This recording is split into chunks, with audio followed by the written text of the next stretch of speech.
afternoon. Good afternoon. Welcome, everybody. Thanks for being here on such short notice. My name is Dr. Mark Gorlick. I'm the President and CEO of Children's Minnesota, and I'm joined here today by our Chief Medical Officer, Dr. Emily Chapman, Patsy Stinchfield,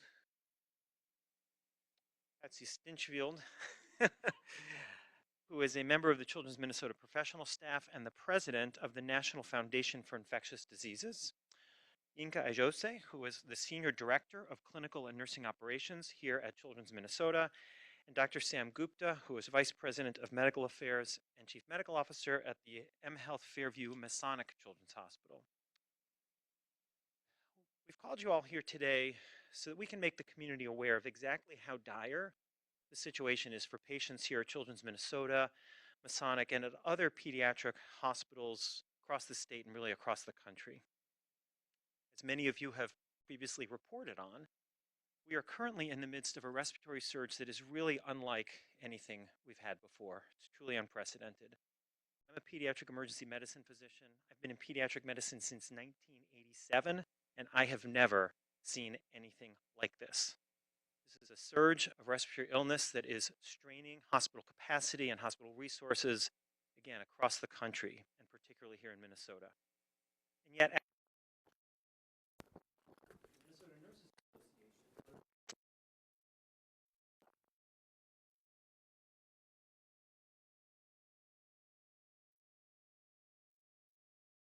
holidays, you're most vulnerable.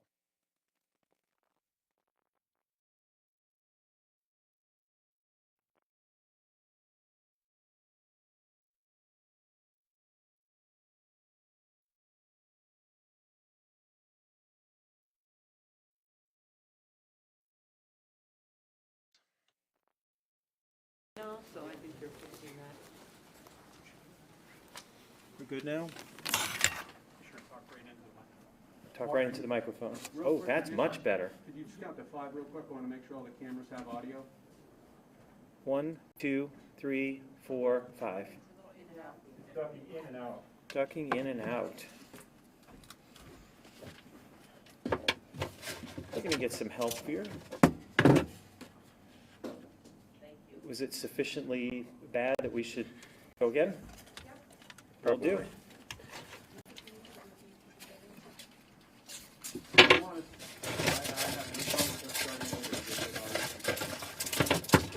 Yep.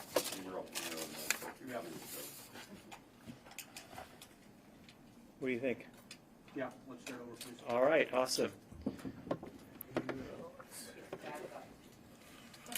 We'll add to the microphone panoply up here. This will be great.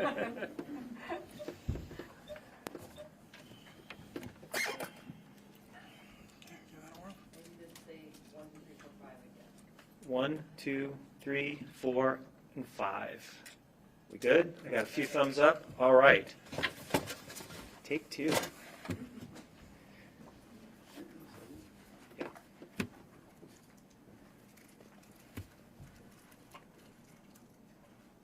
All right, great. Well, again, thank you again for joining us this afternoon on such short notice. My name is Dr. Mark Gorlick. I'm the President and CEO here at Children's Minnesota. And I'm joined here by my colleagues, our Chief Medical Officer, Dr. Emily Chapman, Patsy Stinchfield, who is a Children's Minnesota professional staff member and also serves as President of the National Foundation for Infectious Disease, Inka Ajose, who is the Senior Director of Clinical and Nursing Operations at Children's Minnesota, and Dr. Sam Gupta, who is Vice President of Medical Affairs and Chief Medical Officer at the mHealth Fairview Masonic Children's Hospital. We've called you here today because we want to make the community aware of just exactly how dire the situation is for our patients here at Children's Minnesota, at Masonic, and other pediatric hospitals across the state and across the country. As many of you have previously reported on, we are currently in the midst of a respiratory surge that is truly unprecedented. I am a pediatric emergency medicine physician. I've been in pediatric medicine since 1987, and I have never seen anything like this. It's a respiratory surge that is straining hospital capacity and hospital resources to the breaking point. And yet, as we are battling this respiratory surge, the Minnesota Nurses Association notified us late last night of their intent to call a strike, which will pull nurses away from their jobs and their patients later this month, including over the holidays for 3 weeks, a time when children are at their most vulnerable. I'm going to ask my colleagues here to help you understand, help the community understand just what kind of impact this would have on the health of the kids and others in the community. And we'll start with Patsy Stinchfield, who's going to give us some perspective and statistics on the respiratory surge and its impact here and across the country.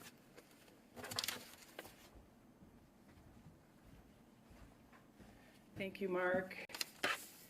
I'm Patsy Stinchfield. I'm a pediatric nurse practitioner and have been taking care of sick children since 1978. In my 34 years as a professional staff member here at Children's, one of my main functions was to prepare, to get ready for flu, to get ready for RSV.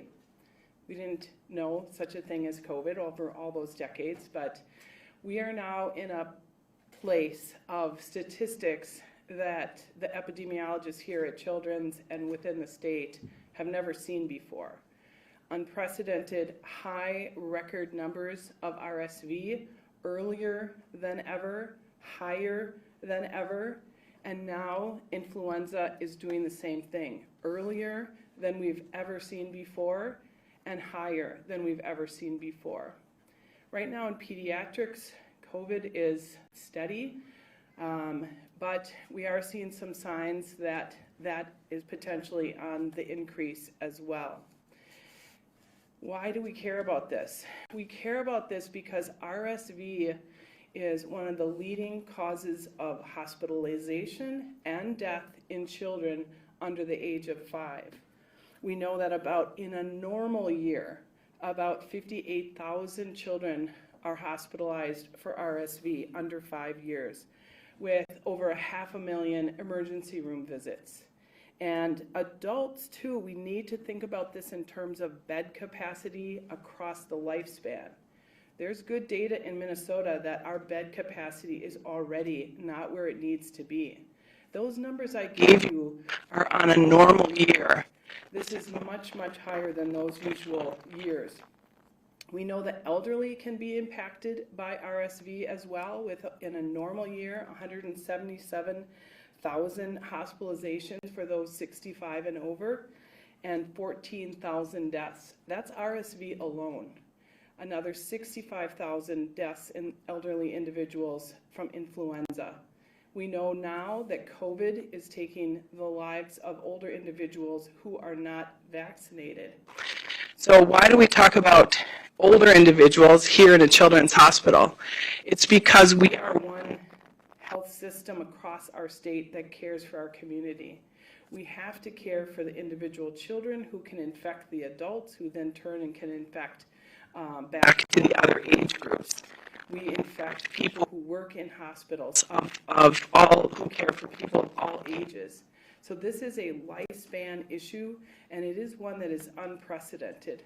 It's also not just those 3 viruses. We have a backdrop of enterovirus and other coronaviruses, metapneumovirus, not to mention people break their legs in ice storms and appendicitis and cancer, the usual things that our community wants to stand here and say, we are ready to take care of you. So we are already at a very, I think Mark used the word dire, and that is an appropriate term. We're at a dire situation in terms of being able to care for those who need it, both individual young infants all the way through elderly. I give you these statistics as the president of the National Foundation for Infectious Disease. We have a call to action on the importance of understanding the implications of RSV. And I also give it to you as a grandma and a mom and a longtime St. Paulite who's very, very concerned about our community. I'm a nurse, I'm a parent, I'm a grandparent, and all of us want one thing. We want our children, our family members to be safe. And how do you do that? We can be safe by getting vaccinated. Has everyone in our family had their influenza vaccine? Has everyone eligible had their COVID boosters? Is everyone staying home when they're sick? Is everyone ready to go to work and able to work to meet the demands? So our readiness really started in the fall when we were working on our vaccinations. The other thing about RSV, while there is you'll see in the data that it's dropped down a little bit, these viruses all will do their own thing, and they seem to be adjusting to what COVID did, which was tip the viral world on its axis. We saw RSV early in the summer, and now we're seeing it early in the fall. It seems like it's trying to get back to its usual seasonal emergence, which tends to be more in the winter. But those viruses are emerging, and we have an opportunity here to vaccinate ourselves, our family members, and knowing that RSV is one of the most contagious viruses, much by your hands. So I can't leave that list without saying that hand washing is critical. RSV can live on surfaces for days, smooth surfaces at the gym. You're using that equipment, you touch it, someone had coughed on it with RSV, you touch your eye, you're going to get RSV from that. It can pass in families very, very quickly. It just went through our family, and the 66-year-old in our home, my husband, had it the worst. He coughed for 4 weeks compared to the 18-month-old who was the one who shared it without covering his cough. So we have to think about this across the lifespan. We have to look at bed capacity across all Minnesota hospitals. We have to look at our community, and we have to know that we share the concern for safety. We all share that. That's the common denominator, and that should be the question that we all ask ourselves. What can we do? What do we need to do?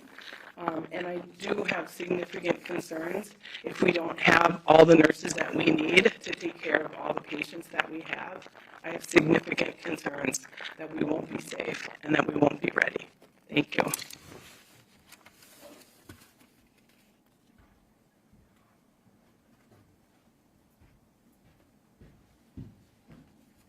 Hello, my name is Dr. Sam Gupta. I'm a pediatric intensive care physician as well as the Vice President of Medical Affairs for University of Minnesota Medical Center and Masonic Children's Hospital.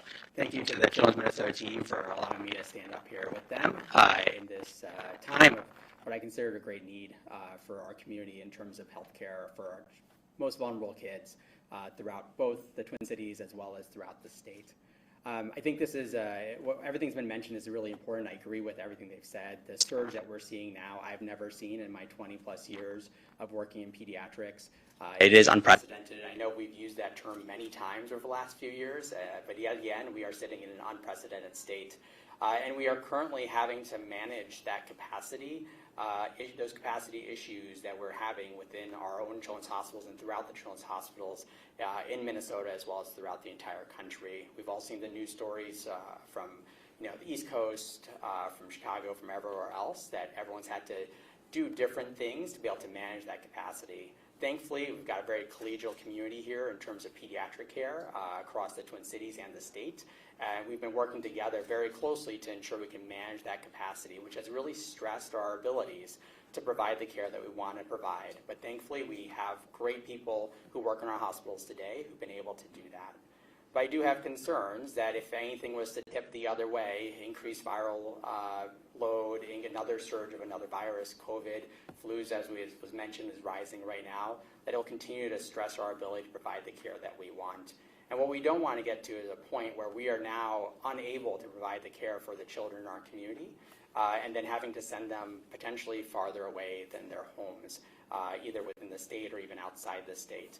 And it's not a place where we want to be. It's not a place that we want to send our children, because I do think that we provide great care to our children here in the state of Minnesota, and we want to continue to be able to provide that care. And so we are hoping to work together with everyone to ensure that we can deliver what our population, our people of Minnesota expect from us, which is that we can take care of their kids, we can do it timely, and we can do it locally as well. All very important pieces to how we provide pediatric care here. And so, as was noted, it takes a full team to provide care for our patients. Our nurses are an extremely, extremely important part of that team. Without them, it's really hard for us to deliver that excellent care to our patients. And so we love our nurses. They're a crucial part to what we do every day, and we want to make sure that we can continue to do what we need to be able to provide the care for our patients. And so again, I thank the Children's Minnesota team for allowing me to stand up here with them. I share their concerns with the current surge that we've had that's happening with RSV flu right now, and that anything that was to disrupt us in a negative way would be really hard on our systems of care that we provide to children. So with that, I will turn it over to Yinka. Thank you, Dr. Samir. Hello, I'm Yinka Jose, the Senior Director of Clinical Operations here at Children's Minnesota. And, I'm sorry? Could you spell your name for us? Yes, Yinka, last name Ajose. I'm here to speak about contingency staffing challenges. Unlike anywhere else in the nation, Minnesota does not have a nursing compact with other states, which makes it easier to hire temporary nurses in a time like this. Currently, it's taking the Board of Nursing 30 days to process a temporary license, a permit for a travel nurse, and up to 14 weeks to process a permanent license. Because we simply cannot bring enough temporary nurses to the state of Minnesota at this rate. In the coming 10 days, a hospital will only be able to staff 33 ICU beds. Currently, we have 62 under our care. This will bring us to over 200% capacity.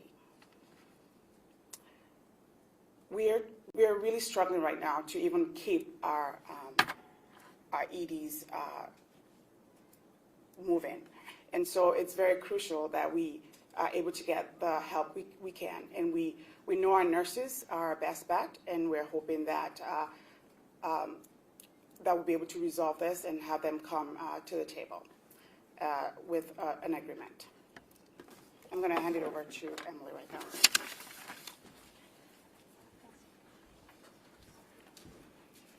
Thank you, Yinka. I'm Emily Chapman. I'm Senior Vice President of Medical Affairs and the Chief Medical Officer here at Children's Minnesota. And you've heard the concern here. Safety is and will continue to be our #1 priority. And as Yinka mentioned, our first concern really is our intensive care units, which at this point, with our hospital fully staffed, are overflowing. And these are with young kids who are needing critical care. The reality is that in a setting of a work stoppage, the critically ill children in particular will need to be transferred to other hospitals outside of Minnesota to neighboring states. So we're starting those conversations now, today, with those health systems and making the very difficult decision when to start transferring patients away from their trusted care team, out of their state, and away from their family support. So we have 10 days to prepare for this strike, and unfortunately, we must act quickly to ensure safe care for our Minnesota families in the time of unprecedented pediatric illnesses. While we have many patients in our system, I am most concerned about those who are receiving unique care at Masonic Children's Hospital and Children's Minnesota, who will be unable to continue continuity of that care and the impact that it will have to them. Thank you, Mark.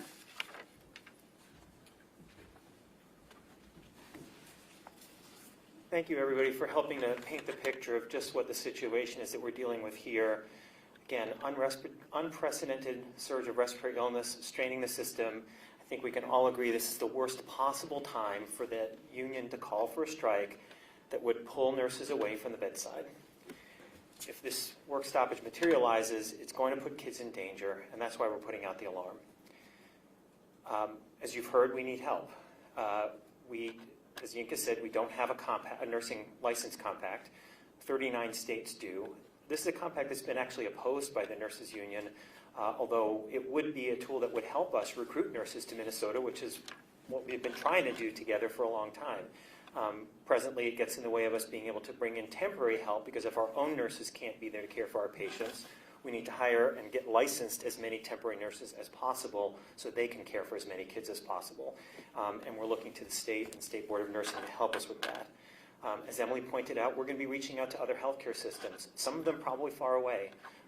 Pediatric critical care capacity in this country is very, very tight across the nation. And as we look for places for this very specialized care, we're going to do everything we can to make sure the kids get the care they need. And I'll just end by saying my preference would be that we have to do this preparation, that we don't actually have to enact these things, that while we have to do everything to be ready for work stoppage, we want to avoid a work stoppage. We have been bargaining with the union for months. Today, even as we speak, right now, our team is meeting with the team from Children's Minnesota and the Minnesota Nurses Association in what is, I believe, our 32nd bargaining session. We have been asking for months to bring in a mediator. If we're stuck, let's get some help getting to a final agreement. The union has refused mediation at our table, and I would put out a call to them. There's actually a mediator standing by right now. If they would agree to it, that could help us to reach an agreement that is fair to our nurses and provides what's best for our kids. And with that, I'll be happy to take questions. Dr. Gorlick, at what point in the next 10 days is the deal off the table because you have to make financial commitments to the replacement nurses? Is there a certain point where you have to proceed with it? We've already made financial commitments. I mean, the financial impact of this strike across the system began this morning, as soon as we got notice. So we and all the other health systems that are impacted are already starting to spend money on replacement nurses. That said, that's a sunk cost. We wish we didn't have to do it. We'd rather spend that money on health care for kids here in Minnesota as opposed to sending it to out-of-state staffing agencies. But that said, anytime we can come to an agreement, we will do so. And Dr. Gorlick, you're talking about traveling nurses, correct? That's correct. And how many have you hired? Is it fair to say that you've hired them or under contract somewhere? I don't have the exact number. Yinka, do you have the number of nurses? We currently have 323. You can say that again. 323 nurses that we have been told we will get. Now, some of those may not materialize because of the licensing issues and so on, but that's the contingent that we're hoping to get to help out with the staffing. Compared to how many that would be out? For our hospital, how many are going to be out, Yinka? It's 1,000? Yes. How many? 1,000.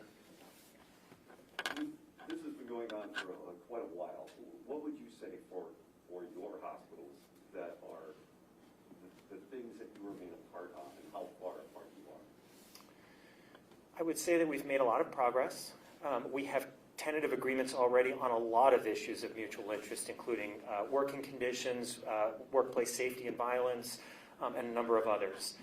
We continue to negotiate primarily on the issue of wages, where we still have a gap, not as big as we started, and proposals on how we can ensure safe staffing. I think we can all agree safe staffing is necessary. I think we have a lot of tools in place to do that, but we're still negotiating on points of how we ensure that.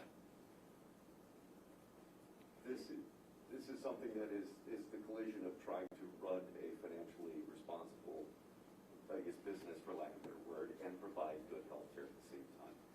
How much more increasingly difficult do those two things become to do together? Certainly, yes, we need to provide health care, and we need to do it in a way that is sustainable for our organization.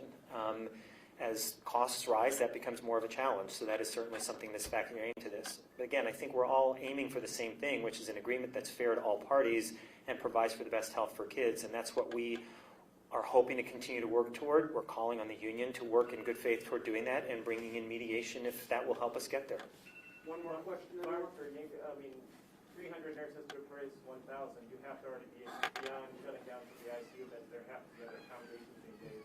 Can you talk about, are you already canceling procedures, surgeries, notifying families? So we are already starting to look at what procedures will need to be deferred for patients during a strike. We are talking about closing units. We will almost certainly have to close our new mental health unit because of staffing for that unit, as well as critical care units, and other difficult decisions in the days to come. But again, the sooner we can get to an